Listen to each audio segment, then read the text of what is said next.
This is The Wow Effect, the podcast for women entrepreneurs who are scaling big. I'm Mallory Steele, and every episode expect honest conversations, actionable insights, and stories that make you say, wow. Welcome back to the Wow Effect podcast. I'm Mallory Steele, your host, and today I'm joined by Teena Sauvé, the founder of Bowtree, which is a learning and development company that's been transforming how organizations grow and empower their teams for more than 15 years. Teena's story is packed with lessons about courage, alignment, and building a business that reflects your values. We talk about leadership, boundaries, delegation, and what it really takes to create a company that values freedom, flexibility, and purpose without sacrificing performance. If you've ever wondered how to build a business that supports both your life and your legacy, you're going to love this conversation.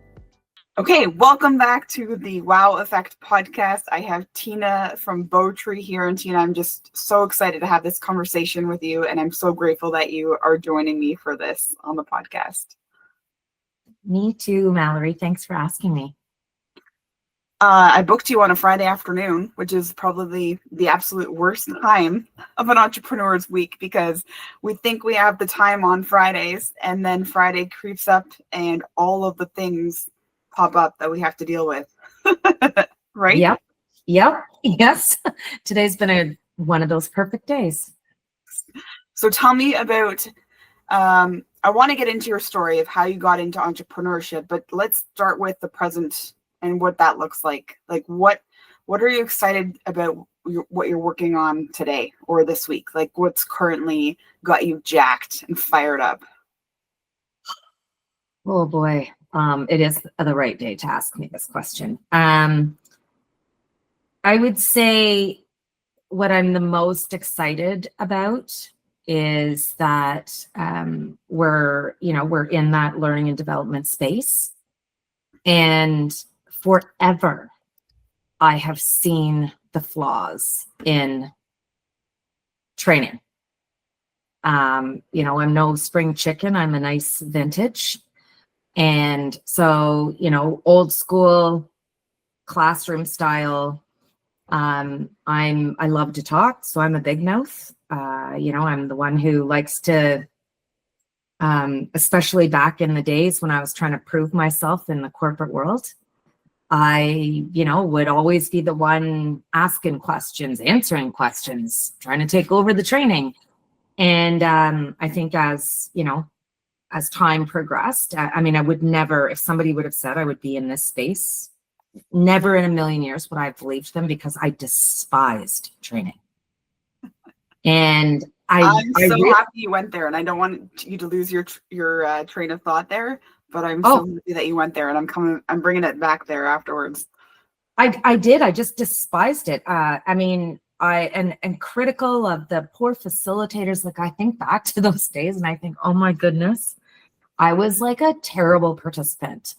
And what I've recognized is that, when you think you can't help change the world, you actually can. One person can do one little thing to make a difference. And so that's what's getting me excited, is that I feel like I'm on the cusp of finding a way that all people, fully inclusive. So, I always think back to, I think we forget when we look at adults and, whether you're in a corporate organization or you're starting up your own organization, we forget that every single person at some point in most countries have gone to school. And I kind of forgot because I didn't really struggle in school. I wasn't brilliant, but I didn't struggle. I was your average kid. But having children and seeing some of the struggles that my son has had, I think it really opened my eyes to realizing how young you can be to lose all your confidence, because you just aren't being given the ability to learn in the way that is works for the way you think, the way that you operate in life. And so that's what is getting me so excited is that I really feel like we're on the cusp of developing something that reminds everybody, regardless of your experience when you were a kid, you still can take that leap and try again because you deserve it. Everybody deserves to be given the opportunity to learn and develop themselves. And I feel like just straight across, for sure, North America, we just don't set that stage up for our teams. So anyways, that's what I'm like so excited about. You're reminding me of so many conversations we've had in the past, like even in past years, and bringing it to present day. There's so many women who struggle with broken focus and distractions and all these sidebars.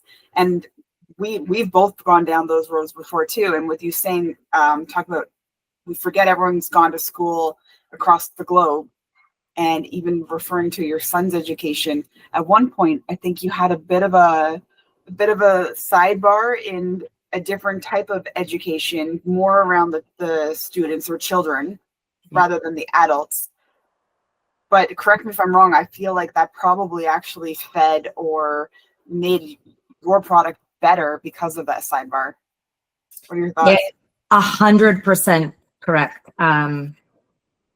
Prior to COVID, I recognized, some behaviors in my little guy. I have 2 girls and a little boy. And the girls, I don't know, average again, one maybe a little bit above average and one average. Never really complained, never had to do much. And my little guy just, like, day after day would come home and you could just see his confidence decrease over time. And, 3rd kid, I wasn't used to it. I didn't even really know what to do. And I have a picture, actually. I took a picture of that day, and he was sitting at the table and he put his hands down on his head, and we have rules in our house. There's a lot of words you can say. There's a lot of words you can't say, like stupid, shut up, dumb, hate, things that are like really negative things, either about yourself or somebody else. And he put his hands down on his head and he said, "Mommy, I'm so stupid." And I will never forget that moment. And I did take a picture of it because I was like, nobody deserves to feel like that at any age. And so I just was like, I'm going to change the education system. I'm not a teacher. I'm not an educator. Like, I have zero, I really have zero place being in this space. Like other than like from a credential standpoint. Yes, 100%. And as we established this other business, it really was to figure out a way to create a learning environment for kids to thrive. We talk about coaching and, 1%, like if you do 1% every day, and not to like bash the system or anything like that, but it's not set up that way. It's archaic. It's set up for average children, and we have less and less average, what was deemed average back in the 80s and 90s. Yeah. And so we went pretty heavy into that, and we actually hired people like educators to do research in the top 10 countries around the world, looking at the primary and secondary education. And when that business fell through because it just was not a good partnership, I didn't realize at the time. And then all of a sudden I was like, wait a second. And I would love to say I actually thought of this on my own. I was going to say I did. I didn't. We had just, at the same time that this happened, that it fell through, we had just finished a leadership program for an organization.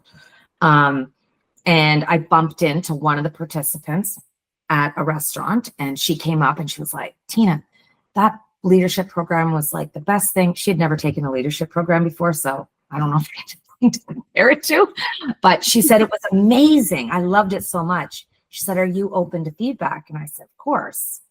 And I said, like, I hope you gave feedback, during the program. And she said, I did, but not this one. And she said, I loved it so much, but I had to go home every night and I had to get my husband to read it because I have dyslexia. And it was like in that minute, I was like, wait a second. That was the connection for me was, she probably wouldn't even have made it through the program if it hadn't been giving her some sort of value beyond the effort that she was having to take to get her husband to read to her. And from that moment on, our whole team was like dedicated to creating a space for people to be vulnerable, to learn the way that they need to learn. And so we just kept moving forward with it. And it excites me because I can't change everything, but if I can help one person who wants to learn and allow them to come out realizing that they actually can learn, that is, best thing you can do, because education is what helps us thrive in the world. Absolutely. I can imagine the impact, even just that one person. You just shared a story about one person that you impacted. I can only imagine all of the people that you've impacted and the domino effect that caused. But you said something about, I wish it was my idea, but it actually wasn't my idea. And I've launched so many businesses in like the tech and marketing space. And I've always been asked that same question of, how do you come up with all these ideas? None of them were my ideas, not a single one of them. It was just answering a request that came in and looking at, okay, I got 1 request, 2 requests, is 10 requests. Is there enough requests to turn this into a business that I'm going to see through long term? Yeah, it's true, because I even think about like when I started this business, we didn't do training. Like, why would I? Consulting. I'm convinced that's what you do when you don't know what you want, what you can do. You just become a consultant. And I just got an opportunity that I was helping a friend out because I knew he needed like a bunch of, proposals. And we won it. And I was like, oh my gosh, we just won a training contract. I don't know how to do training. And so I had to go into my like network of old corporate friends that were amazing trainers and beg them to come and like actually build a training program. And you did exactly what you should do as a business owner, not be the fulfillment, not be the one with the skill, but actually be the one running the business so that you can keep coming up with the vision and the strategy. You know what? You're right, Mallory, because I think of all the other things that I've done in this business, they were all things that I physically did. And I was like not really great at any of them. But recognizing, I think, it's taken a long time. And I'm still learning. And I mean, I don't know if this is the time to say it, but I mean, I wouldn't even be feeling or being able to show up the way that I show up if it wasn't for you. Aw. Yeah, I mean that. Now you got it recorded, so. Yeah, I didn't even pay for this. I love it. Well, you do pay me in lots of other ways, so. Yeah. Yeah. But I think that's why I appreciate you so much, because you always show up, and you always show up with curiosity, right? You're never done learning. And I think the ones who are the most successful are always showing up to keep learning, are always hungry for the next thing or what's next or what's more. And you've never arrived because you're so busy with the journey. You're never going to arrive. Yeah. Yeah. And I mean, I think learning that is okay is probably like that's a whole journey on its own, because absolutely keep waiting to arrive. You're there. Congratulations. Yeah, it's really interesting. I don't know if I've ever looked at it that way. Yeah. I like it. Mm-hmm. You mentioned something earlier too, and I know I've heard you reference this previously, is the confidence decreasing, right? When you're not getting the training in the right way. Mm-hmm. If the person receiving the training. So what is the cost to an organization or a company if the confidence in their employees is decreasing? Yeah, it's one of the soapboxes I was on today. And it's hard because, at the end of the day, I understand why it's hard to convince people to invest in training. And it's, I'm sure lots of training companies are going to want to, send me some hate mail on this one, but because training really has never worked. Like training has not worked. But there's all kinds of training that has worked. But in the context of training, what we all like when someone shows up and says, hey, let me sell you a training program, like that box that we all think it is, it has never worked. Like there isn't a place in the world that you can get data that says that event style training at month 1, best practice, best in class is if your learners retain 10%. Who's going to pay? Who can keep paying for 10% retention? And so I think that does a lot of things. It creates I need to see an ROI. And you're talking about an ROI on humans, which is really difficult. And should we be looking for, like a very specific ROI on human capital within organizations? Should it not be intuitive that, like, hey, if I never taught my kid how to walk, they probably would never walk. Like if I never gave them the opportunity to walk, they would probably never walk. So it's kind of a silly, like when you think about it, but I get it because so much money has been wasted in that.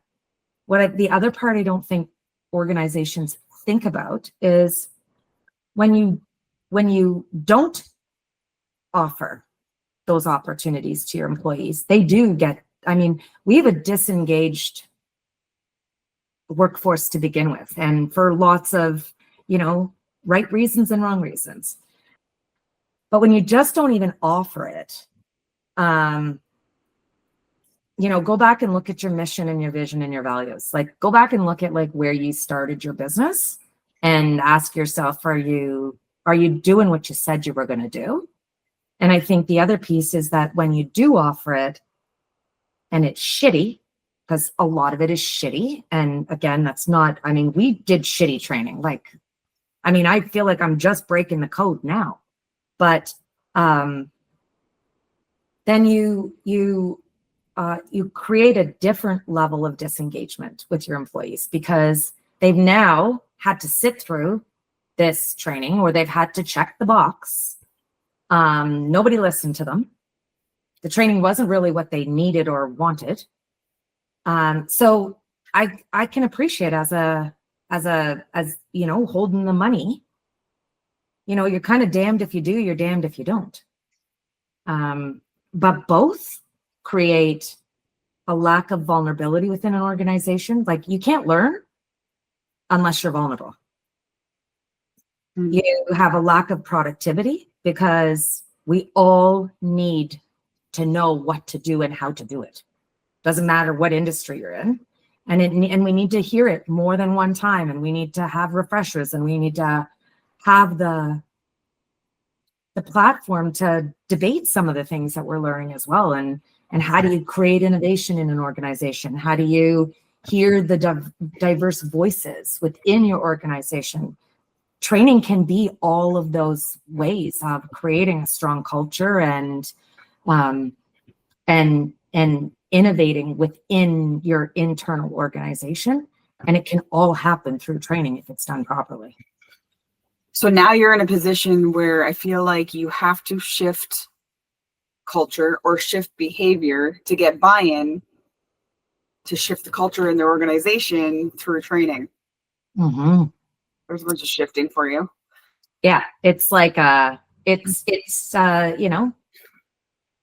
probably the owners who end up investing or if it's owners or HR managers, whoever's the person who ends up investing in training, are these people who are already investing in their own training, like in their own development? I just can't fathom a word where you wouldn't even invest in your own self, right? Like, we love to keep learning. We're constantly investing in new programs and workshops, and how do we keep evolving? So if you and I can't survive without that type of an investment in ourselves, how could you even fathom or think that any employee of ours could progress? In order to do more, you need to become more. Yeah, and I think that when I think back to sort of the evolution of Bowtree over the years, it's like, you try all the different things, and you kind of you sell at the wrong levels. And I think, to your point, for some of the business that we've gotten over the years, where it was like good business, quantity of dollars. It was always like the majority of, like, it was like the sales team or, the ops team, and your middle management and your senior team, like, you could never find them. And so I think that, I mean, I did it because I had to, because you got to eat. But I, like internally, I knew it would never work, because you can't expect you can't expect your team to be engaged in and committed to improving the way they show up to work when there isn't even a manager in the room to introduce the training, let alone then they come out of training and they're like, hopefully they're excited about some new concepts or they want to try something new, but where do they try it? Right.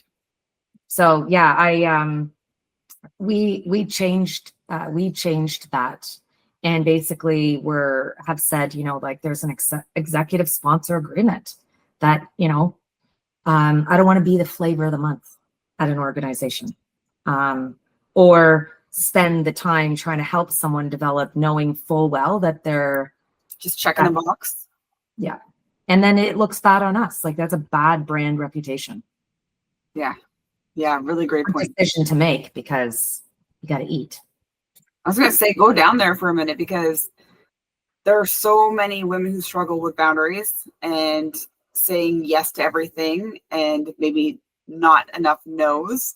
And you've probably been there once or twice in this entrepreneurial journey yourself. So how were you able to get more clear on the yeses and the nos? Honestly, I mean, I don't know how good I still am at it. If I said I was, I'd be fibbing. But I do think about one situation, and it was our largest account. It was the whole reason we ever ended up being a training company, and a global organization. We worked with them for 8 years.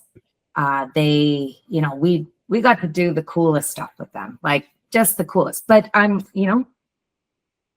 every year I could see it. There'd be like this big pause. The managers weren't part of it. We would try to line up business for the next year, because we believe in continuous development. Like, you can't, you can't just stop. It's like, we got to keep going. You don't go to the gym and get your weight and then not go back to the gym anymore. Like, it's just doesn't work that way.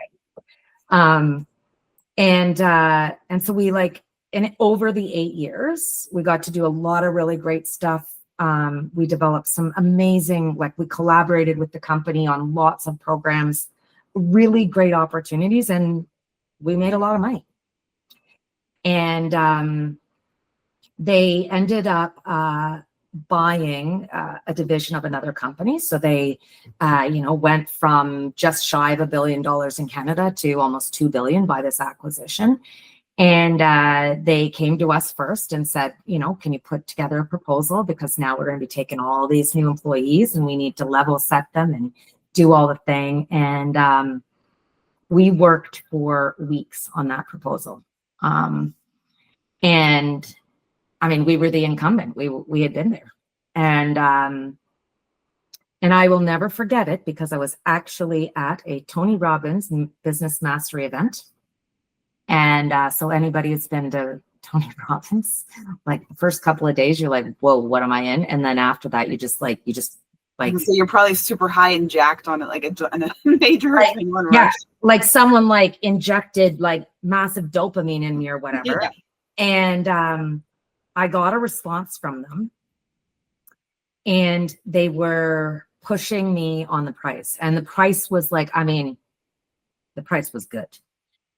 And in a hot minute, and I consulted nobody, I was like, I sent a very nice email back and I said, you know, like, we have had such an amazing 8 years with you. Where you're going is not a place we would like to play. And I said, if you are looking for an off the shelf product that you can simply check a box, we're just not that company for you. And this is actually a good lead in. This was when I had already announced that I was leaving my corporate job. Now that I think back, I feel like I probably kept that in some deep space so I didn't have to remember it. And so now you're scared, you're anxious, you're excited.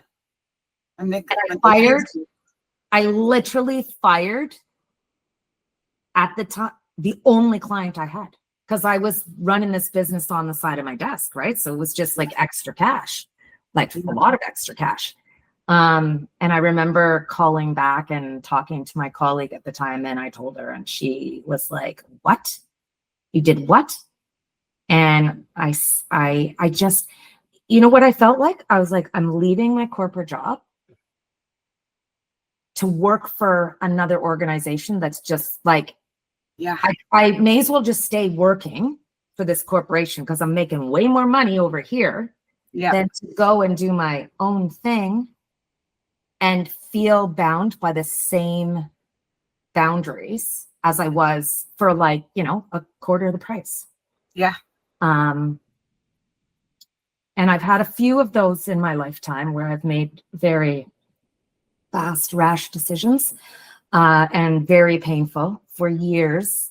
But I wouldn't be where I am today. I was going to say, but do you regret them? Because it sounds like it was aligned with your core values, even if you maybe at that time you didn't call it core values. Maybe you didn't know that's what it was. But I think oftentimes that gut feeling that we feel when we don't know what to call it, anything else, it's our core values coming up, and we're being tested. It definitely was not something that it was just at that moment, it was like a rash decision. And I was just like, you know, I'm doing the scariest thing of my life, leaving, you know, a perfectly great job that I was good at. You know, like I wasn't good at all my jobs. That one I was good at. So I look back on it now and I think, whew. So Teena, maybe a good time to share why you made the jump. Oh, geez. Why did you become an entrepreneur? Well, in 2008, I got fired. And just for the record, 2025 is the first time I've ever said it out loud to anybody, because I had so much shame. And yeah, I had a lot of shame about being fired. And I was so angry that I got fired that I was like, I'm never going back to that industry. No way, no how. Let's start my own thing. And I did, and was humbled very quickly because I thought my shit didn't stink. I thought that, you know, the organization that I was working at, that I was like, honestly, I think I thought I was better than the people who were running the company. Like, you know, I was smarter, I could do. So I entered into this entrepreneurship thinking this is going to be a breeze because I'm that good. And very quickly, I found out I was not that good. I actually was that good, in that job, even though they fired me, because of all the people I had around me. And it connected very fast, because part of my story is that when my husband and I had our first daughter, we opted to have a parent stay home. And at the time, I was making more money than my husband. And thankfully, because somebody, the universe, knew that I probably could never have done that job. So he was the lead parent, and a fantastic lead parent. So when I got fired, it was a big deal. I had no money. I was the only income, and I had already had one kid, and only women can bear children. So somebody can't go to work. And I lasted, in 2008 was the economic downturn in 08, 09. And the only saving grace was that our mortgage was up for renewal. And because of that, we had really low interest rates. And that's the only reason we didn't lose our house in the 5 months. And I went back and got a job. But I was so afraid to let this go that, and on the 5th day of my new job, 7 proposals that I had put through in the 5 months came through. Wow. Like, hey, this is not good, or good, I don't know. And I was talking to somebody earlier about how amazing it is when you're young and how naive you can be. Like, you're so naive. Yeah. And it's like, I wish I had some of that naivete, or however you say that. Like, I wish I had a bit of that now, because now you experience what can happen like when you don't know. And I've said that a lot too, where we love the question of, what do you wish you knew about business before you started? And I often think, thank God I didn't know what I was going to go through, because I don't know that I would have signed up for that. But each challenge prepares us for the next challenge, and we can handle the one that's in front of us, and we can handle the next one. But if you actually lined up the last 10 years and told me in advance, this is what's going to happen in the next 10 years, I would have said, no, thanks. 1,000,000%. That is exactly the same. So, I mean, I'll fast forward, but I did the job, still ran this business on the side, started a not-for-profit, all whilst attempting to have 2 more children, while my husband stayed home with our kids. And Teena, I do want to thank you for a second, though, for being so vulnerable about this part, because, again, there are so many women who make the jump thinking that because they did so well in their corporate position that they're going to kill it in business. And it breaks my heart when they don't, or when they show that level of arrogance that they're not willing to learn or be coachable. But then also I want, if you're listening and you're that person, to have hope that you can build a business. You don't need to have all the things in place before you, well, I recommend you have some things in place before you make the jump, but you don't have to know everything before you make the jump. Just be open to learning and being coached in business, because it's way different. Yeah, I mean, I wouldn't recommend getting fired without a good package and trying to do it on your own. The second time I did it, I was a little bit more prepared. But yeah, I'll never forget it. I was like driving, and the kids were in the back, and they were laughing hysterically, like having the best time in the back. And I pulled over at the side of the road, and I screamed at the top of my lungs, saying, "Would you guys please be quiet?" And they just all kind of looked at me, and I, again, like, just broke down. I was like, what is wrong with you? Laughter and happiness of your children is so loud in your head because you are tapped out.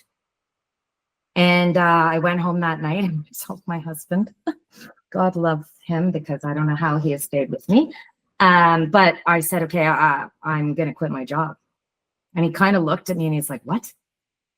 He's like your job? I said, yeah. He's like, why don't you quit the not-for-profit or quit the on the side of your desk job? And, I don't think I honestly knew at the time. I knew that I didn't want to be that mom. I knew that. But I can see it now is that I traded money for time. I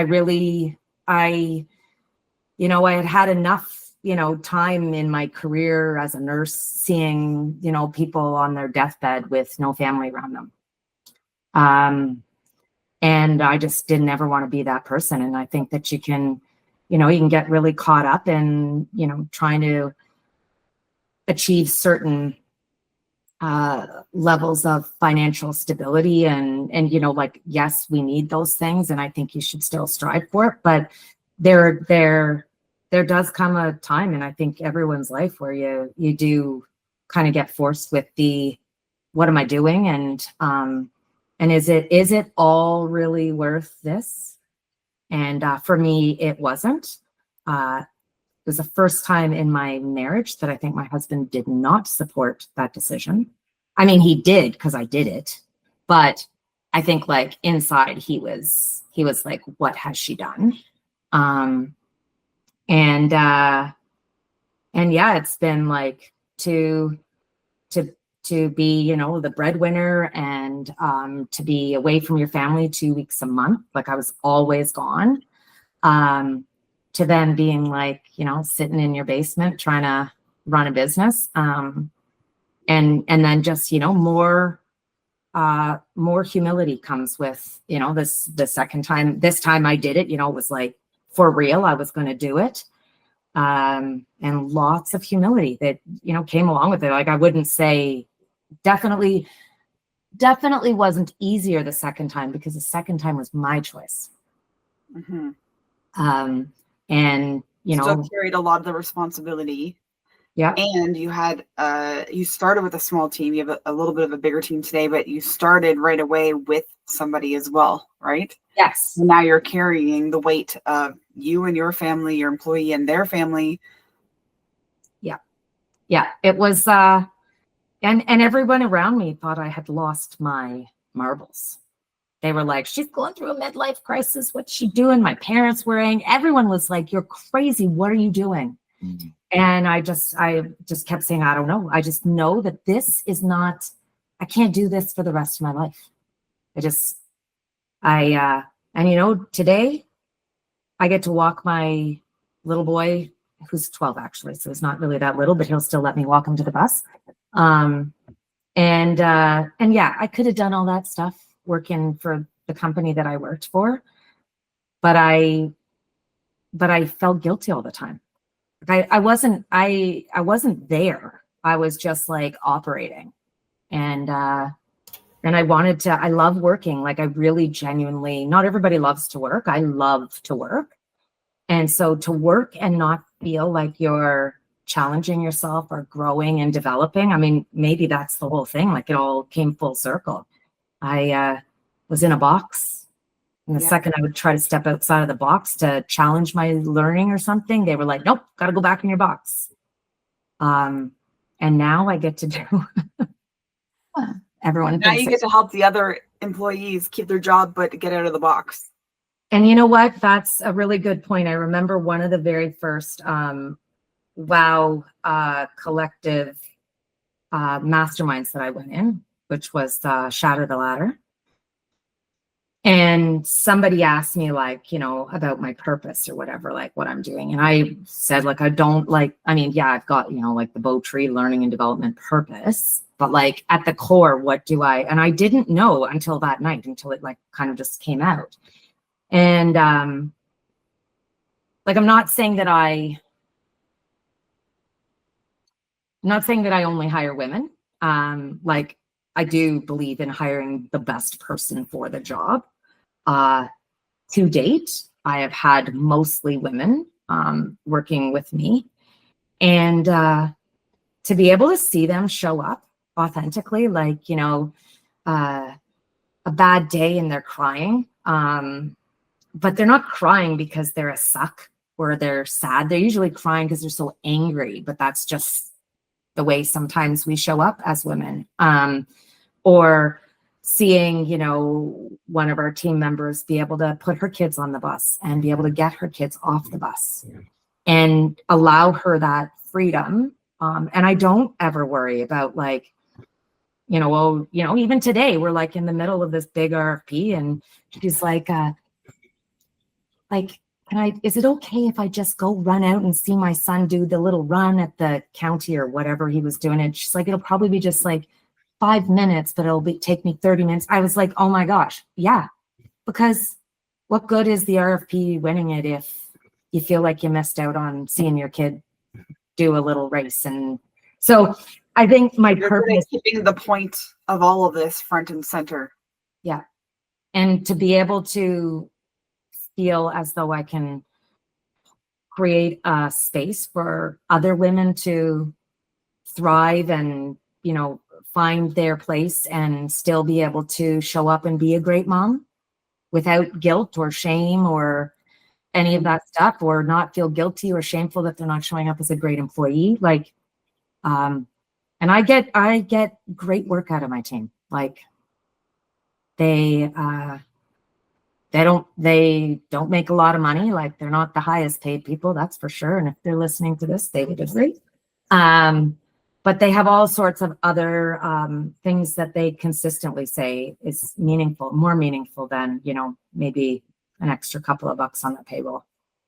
I think what I'm hearing you say is you measured their performance before that was even a popular thing, right? Instead of clock in at this time, clock out at that time, make sure that you are in and out specifically and if you're 1 minute late, you're in trouble. Exactly. No, here's the job, here's the project, this is our deadline. Yeah. And for the most part, I mean, we've had, you know, you have some rocky roads in that because not always, I tend to hire a lot of young people. And so they don't necessarily get sort of that level of experience in university or college around, you know, meeting the deadlines, you know, so it's taken time. But yeah, like to just, you know, and then you get people doing what they love to do and like give them what they love to do. And my goodness, what you can get out of them is like, it's on a whole different level. You can't hire people for that.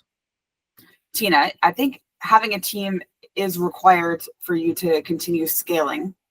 Mm-hmm. Like for any company, right? You need to delegate to people and technology. Have you had any challenges with letting go of some things along the way? Like how do you deal with delegation and control, which is a big thing, a challenge for a lot of entrepreneurs? Yeah. So I am known to be a little bit of a control freak. I think my family would say that. And historically, I think my team would have said that.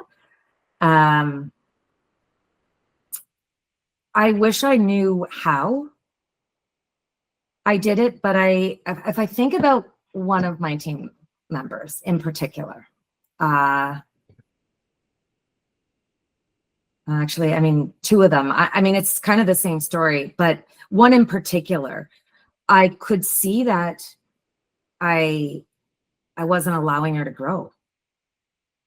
And it was the silliest thing that I kept like showing up for. And she'd be like, you know, very nice and kind, but like almost like, why are you here? Like you actually make it harder when you're here. And I think that when I stood back and realized that they are better than me at a lot of things. And to be able to be in a situation where I'm like, no matter what, I'm not worried about, like, I actually physically could not do this business if I did not have a team.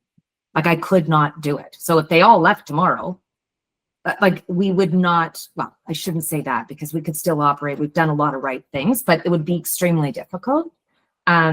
Whereas the business I was building before, I could do everything. And last year I had, you know, very interesting situation. where somebody said to me, you know, you have a lifestyle business. And I was like, lifestyle? I'm not building a lifestyle business. I'm gonna like sell it. I'm gonna like, you know, I'm gonna do all these things. And they were like, no, because you know, it's the whole thing. Are you working on your business or in your business? Like conceptually, I understood that, but I didn't. Teena, for anyone listening who doesn't know what a lifestyle business is, how would you describe that? What is a lifestyle business? Lifestyle is like, in the event that you did want to sell it, you kind of got to go with the business, because so much of that business is reliant on your knowledge, your skills, your relationships, your network. And you know, that's scary because I already feel like I'm that in my whole other life. When someone said that, I was like, oh my gosh, I can't be that in my business too, where everything was reliant on me. And so I didn't know how to do it, but I had lots of great help from, you know, like that's when I started with the boot camp with you, Mal, and started to realize like, oh, okay. And I leaned into anything that I could get into to try to learn how to build a sellable, scalable business. And now I just, you know, I don't worry as much like, oh, you know, you always worry that the people that you care about so deeply on your team, like you never want them to leave. So you always want to make sure that you're, you know, connecting with them, giving them opportunities, making sure that if they do leave, it's not because you could have offered them something that you just didn't offer them. It's that you literally like, there was just, they needed to move on. But it made me, I would lose sleep over it because I'd think, oh my gosh, what if so-and-so leaves? Like, I can't do this. And then again, scalable, sellable business. You got to build it so you can pop anybody in there to do the thing. And that's scary for a team too. Like very scary, because they feel like they're going to be replaced when you start doing that. So, you know what? That's a great comment and great word, the word replaced. And Angel and I even talk about this, where I'll be like, okay, I need to replace myself as quickly as possible in this thing through Angel. And then we need to replace Angel as quickly as possible. But Angel knows that means that so she can come with me on the next thing. Yes. Not because she's going to be out of a job. It's because 100%, right? Yeah. Yeah. I have a very selfish question. You mentioned the boot camp. Mm-hmm. I've heard some women say, but I'm not a morning person, so I can't take that. What would you say to them? Oh my gosh. This is actually a great question, Mallory, because I think as long as Mallory has known me, I've been like, not a morning person. Like, I don't do mornings. And unless you're going to bed in the morning, right? Yeah, exactly. 2 a.m., 3 a.m. Yeah. I don't like if I think back to it, I mean, now, you know, what, 2 years? 2 or 3 I think so. years out. I mean, I even did it while I was on vacation, and all the ladies I was with literally thought I was doing like a boot camp, like an exercise boot camp every morning. But no, I was doing. At what time was it in that time zone? Wasn't it like 4 a.m.? It was, yeah, it was like 4:30 or 5. It was early. It was like, it was not 7, which is what I was complaining about in Ontario. But you know, now that I have experienced it and I got quick wins out of it, like that, I think that if I wasn't, I don't think I would have shown up. And I think back then, I think it was much like, yeah, you had to do 21 days straight in a row. That's right. Yes. Yeah. Like it was like, and you said, you don't show up once, you're kicked out. And I was like, whoa, she's serious. Which I totally understand why. But I think if I hadn't been getting value out of every single, 15 or 30 minutes that I was on that call, there's no way I would have kept going, because I know me. And now I realize like that is, now I'm getting up at 5 a.m. twice a week to go to work out. Now you're doing physical boot camp. Right. Exactly. Like, but you know, if it was any other time of the day, I wouldn't have been tuned in, too many distractions. Like, you know, for the most part, there's not a lot happening at 7 a.m. in my house. So yeah, I think if you say I'm not a like call it whatever, you're not hungry enough to make it happen. Yeah, not in enough pain yet. Nope. So stay broke. Yeah. Or make money and realize, wow, look at what I did. I want to take it to the next level. Yeah. Yeah.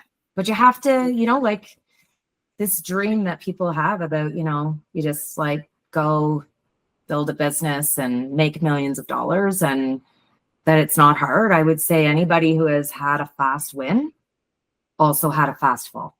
Mm-hmm. But we don't ever see the fast fall. We only see the fast win. It's when they disappear. Yep. Yeah. Yep. Yeah. Really good. This has flown by. This has been so good. And thank you so much for sharing your story and being vulnerable. I know we tapped into a few different things in the conversation. But I know you're also not alone. Like I know there's so many women who are struggling with so many of the similar challenges. Just as a wrap up, Teena, is there any final words of guidance that you would give to a woman who is maybe having similar challenges that you've had in the past, or to your younger entrepreneurial self? I think if you're on the fence, like get out and start talking to people. Like just you gotta and you have to be open to listening. I think that's, you know, the biggest thing. And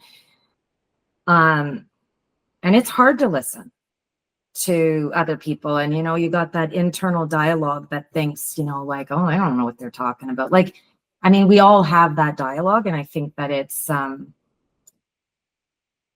if you can calm your internal dialogue and just like listen to understand, I think you can learn a lot. And I would say, hire somebody. You know, it's hard. And, you know, I definitely have not done that part right. Like I have paid my employees way before I've ever paid myself, which is also not like, I would never advise that.